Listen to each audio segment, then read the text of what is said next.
Едни ќе тераат позитивна кампања и ќе најавуваат проекти, други единствено што ќе прават е обид за политичка дискредитација и напади кон политичките ривали. Според познавачите, актуелната владеачка партија ВМРО-ДПМН најавува позитивна кампања темелејќи на проектите кои се направени последнава година, додека опозицијската СДСМ, која што е во нокдаун по најголемиот историски пораз на парламентарните избори лани, единствено што ја останува е негативна и кампања темелена само со некакви напади против власта, а не и со проекти, што веќе и можеме да го видиме иако официјално до стартот на предизборните каравани има уште повеќе од еден месец. Политичкиот аналитичар Агим Јонус Залфа вели дека наредниот период до изборите во октомври ќе се изнагледаме се и се што на политичката сцена во Македонија. На овие избори ќе се изнагледаме глупости како и на сите други и ништо повеќе.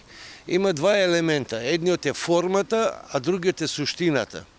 Ако гледаме од аспект на формата, ова се локални избори на кои што се бират татковци на градовите и на општините, кои треба да ги изменаџираат сите натрупани проблеми.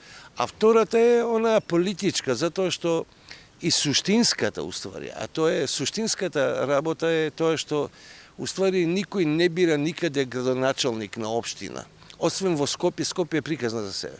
Посебно интересна битка се очекува во албанскиот политички блок, од каде неколку пати повторија дека овие избори ги гледаат како референдум, дали дуја има довербата меѓу граѓаните или вреди. Главната битка сега ќе се води во Чаир, каде кандидати ќе бидат Бујар Османи и Изет Меджити. Според Јонус и во албанскиот политички блок ќе се изнагледаме една чудна кампања, но ке нив проблемот ќе биде после изборите, бидејќи кој да биде граначалник ќе треба да го исправи она што долги години било уништувано.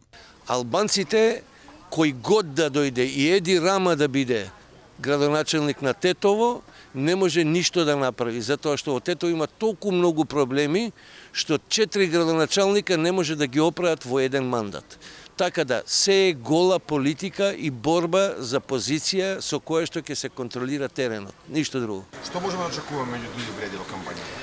Дрва и камења, ништо повеќе. Традиционално пред секој избори се потпишува меморандум според кој политичките партии се обврзуваат за фер кампања, но во праксата тоа ретко се почитува.